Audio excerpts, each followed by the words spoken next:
오늘 우리에게 주신 말씀은 창세기 14장 1절에서 24절의 말씀입니다. 창세기 14장 1절에서 24절의 말씀인데요. 16절까지만 읽겠습니다. 창세기 14장 1절에서 16절까지만 오늘 읽겠습니다. 제가 가지고 있는 성경 구약 14면에 있습니다. 창세기 14장 1절에서 24절까지인데 오늘은 16절까지만 같이 읽겠습니다. 당시에 시날 왕 아므라벨과 엘라살 왕 아리옥과 엘람 왕 그돌라오멜과 고임 왕 디달이 소돔 왕 베라와 고무라 왕 비르사와 아드마 왕 시납과 스보임 왕 세메벨과 벨라곳 소알 왕과 싸우니라. 그들이 다 시딤 골짜기 곧 지금의 여매에 모였더라. 이들이 12년 동안 그돌라오멜을 섬기다가 제13년에 배반한지라. 제14년에 그돌라오멜과 그와 함께한 왕들이 나와서 아스돗 가르나임에서 르바 족속을, 함에서 수수 족속을, 사웨 기다리엠에서 엠 족속을 치고 호루 족속을 그 산 세일에서 쳐서 광야 근방 엘바란까지 이르렀으며, 그들이 돌이켜 엠미스밭 곧 가데스에 이르러 아멜렉 족속의 온 땅과 하사손다말에 사는 아모리 족속을 친지라. 소돔 왕과 고무라 왕과 아드라 왕과 스보임 왕과 벨라 곧 소알 왕이 나와서 시딤 골짜기에서 그들과 전쟁하기 위하여 진을 쳤더니 엘람 왕 그돌라오멜과 고임 왕 디달과 시날 왕 아므라벨과 엘라살 왕 아리옥 네 왕이 곧 그 5 왕과 맞서니라. 시딤 골짜기에는 역청구덩이가 많은지라. 소돔 왕과 고무라 왕 아달 때에 그들이 거기서 빠지고 그 나머지는 산으로 도망가매, 네 왕이 소돔과 고모라의 모든 재물과 양식을 빼앗아 가고 소돔에 거주하는 아브라함의 조카 롯도 사로잡고 그 재물까지 노력하여 갔더라. 도망한 자가 와서 히브리 사람 아브라함에게 알리니, 그때 아브라함이 아모리 족속 마므레 상술이 숲을 근처에 거주하였더라. 마므리에는 에스골 형제요 또 아넬의 형제라. 이들은 아브라함과 동맹한 사람이었더라. 아브라함이 그의 조카가 사로잡혀 갔음을 듣고 집에서 길리고 훈련된 자 318명을 거느리고 단까지 쫓아가서 그와 그의 가신들이 나뉘어 밤에 그들을 쳐 부수고 다메섹 왼편 호박까지 쫓아가 모든 빼앗아갔던 재물과 자기의 조카 롯과 그의 재물과 또 부녀와 친척을 다 찾아왔더라. 아멘. 오늘 본문은 그 당시에 유브라데 강 중심에서 그 근방의 나라들과 왕들의 전쟁에 대해서 소개하고 있습니다. 총 9왕의 왕들이 나오는데요. 둘로 편이 나누어져서 지금 남북한으로 전쟁을 치르는 것 같이 지금 전쟁을 치르고 있는 것이죠. 유브라데 강 서쪽 지역에 있었던 5 왕들, 즉 가나안 북부에 있었던 왕들과 또 유브라데 강 동쪽 지역에 있었던 나라 4 왕들, 즉 가나안 남부에 있었던 왕들이 전투를 벌이고 있습니다. 1절과 2절을 다시 한번 제가 읽겠습니다.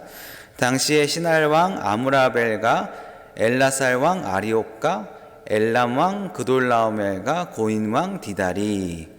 2절입니다. 소돔 왕 베라와 고무라 왕 비르사와 아드마 왕 시납과 스보임 왕 세메벨과 벨라곳 소알 왕과 싸우니라. 지금 싸우고 있는 것이죠. 그들이 전투한 이유는 다음과 같은데요. 서쪽 지역에 있었던 5 왕들이 동쪽 지역에 있었던 4 왕들의 리더인 그돌라오멜을 이제 섬겼던 겁니다. 12년간 공물을 바쳤습니다. 정말로 12년 동안 꼼짝하지 못하고 그를 정성을 다해서 섬겼던 것이죠. 그런데 13년째 되던 해 서쪽 왕들이 연례대로 바쳤던 곡물들을 이제 바치지 않기로 결정을 합니다.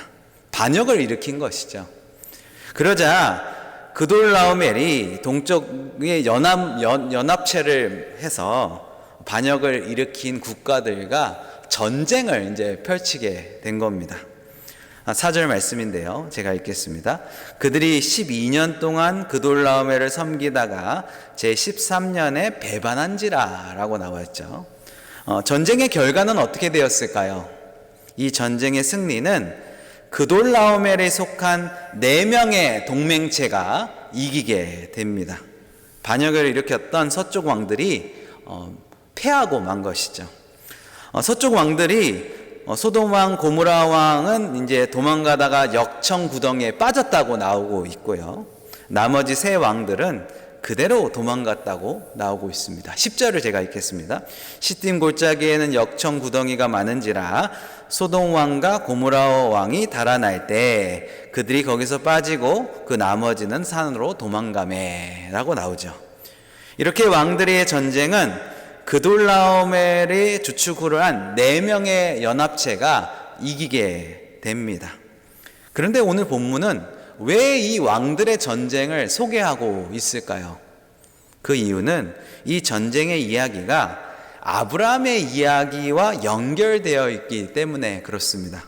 왕들이 전쟁에 패한 서쪽 왕들의 연맹국 중에 소돔이라는 지역이 있었는데요.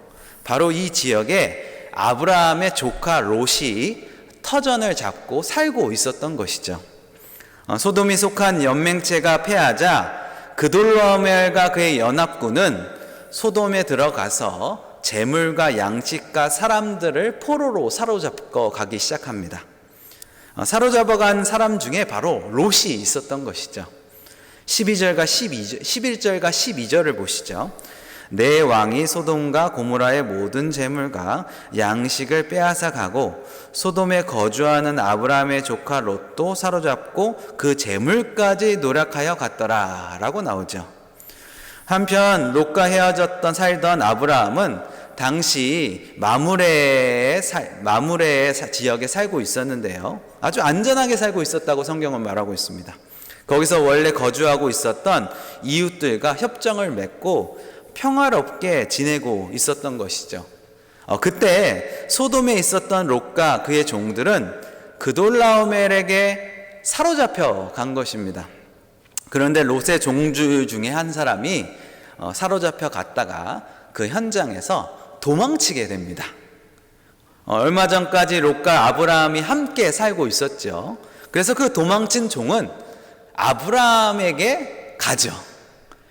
결국 이 종이 아브라함을 만나서 롯이 어떻게 됐는지 그 사정을 말하는 장면이 이제 13절에서 우리에게 말하고 있는데요. 제가 13절을 읽겠습니다. 도망한 자가 와서 히브리 사람 아브라함에게 알리니 그때 아브라함이 아모리 족속 마므레 상수의 수풀 근처에 거주하였더라.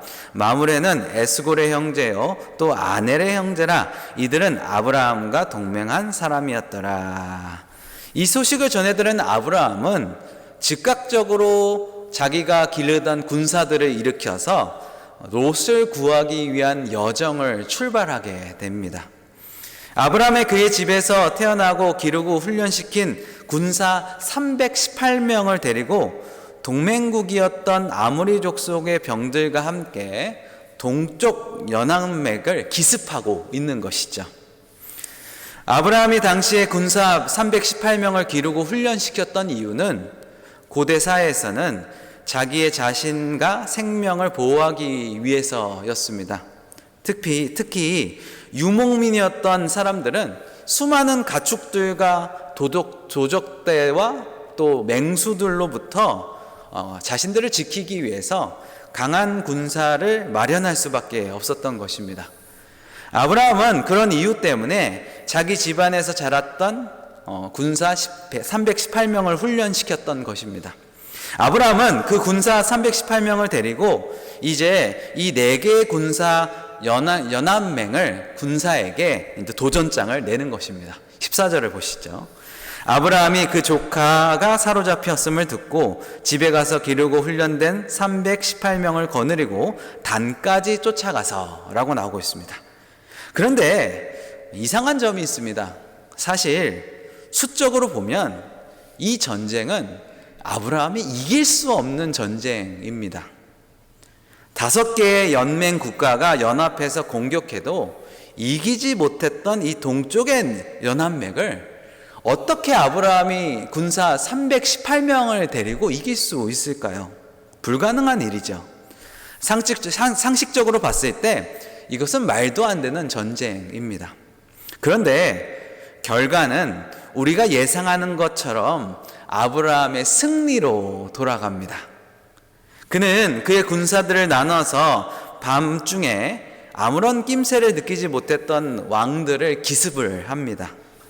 야간에 방심하고 있다가 기습을 당한 그돌라오멜과 그 연합군은 아브라함의 군사에 의해서 패하고 말았던 것이죠.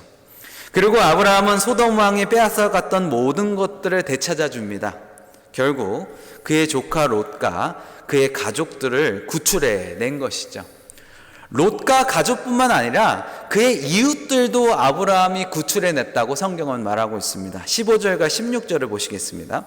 그와 그의 가신들이 나뉘어 밤에 들어 그들을 쳐 부수고 다메섹 왼편 호박까지 쫓아가 모두 빼앗아갔던 재물과 자기의 조카 롯과 그의 재물과 또 부녀와 친척들을 다 찾아왔더라. 아브라함이 이 전쟁에서 이길 수 있었던 비결은 무엇일까요? 그 비결은 하나님의 도우심이었습니다. 하나님은 우리가 아는 것처럼 아브라함을 처음 찾아갔을 때 아브라함과 언약을 세우시죠. 아브라함으로 큰 민족을 이루시겠다고 약속하십니다. 무엇보다 아브라함을 축복하는 자에게 축복하시고 저주하는 자, 즉 반대편에 서는 자에게 저주하겠다고 말씀하셨습니다. 하나님은 이 약속을 지키신 것이죠. 그리고 아브라함은 이 약속을 믿고 나아갔던 것입니다. 그러나 아브라함은 자신의 이익을 위해서 나아간 것이 아닙니다. 자기 멋대로 행동하면서 하나님께서 언약을 지켜주시겠지라고 생각하신 것이 아니라는 것이죠. 그는 조카와 그의 이웃들을 구원하기 위해서 하나님의 언약을 의지하며 나아갔던 것입니다. 그리고 하나님은 언약대로 아브라함의 반대편에 선 이 4개의 동맹국들을 패하게 만들었던 것이죠.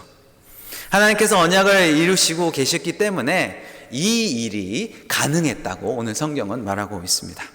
오늘 본문을 통해서 우리가 볼 수 있는 것은요, 여전히 하나님은 언약을 신실하게 지켜주신다는 것입니다. 그리고 하나님의 언약을 이전보다 더 신뢰하며 하나님께 인생을 맡기고 있는 아브라함의 모습을 우리는 발견할 수 있습니다. 사랑하는 성도 여러분, 우리가 늘 붙잡아야 되는 것이 바로 이 하나님의 언약이라는 것입니다. 우리를 향한 하나님의 언약을 붙잡아야 된다는 것이죠. 그렇다면 우리를 향한 하나님의 언약을 어디서 우리가 알 수 있을까요? 그것은 바로 성경에 기록된 하나님의 말씀입니다. 늘 말씀을 읽고 묵상하고 이 말씀을 내게 주신 말씀으로 여기고 그것을 순종하기 위해서 살아간다면 우리는 언약을 붙잡고 살 수 있다는 것이죠. 그러니 꼭 하나님의 말씀을 읽고 묵상하시고 말씀대로 될 것을 믿으시고 그리고 더 나아가 말씀대로 살기 위해서 애쓰시는 우리 모든 성도님들이 되셨으면 좋겠습니다. 그럴 때 언약의 하나님이 우리의 인생을 책임져 주실 것입니다. 그렇게 늘 언약을 붙들고 살아가고 또 살아내시는 오늘 하루가 되시길 주님의 이름으로 축원하고 축복합니다. 기도하겠습니다.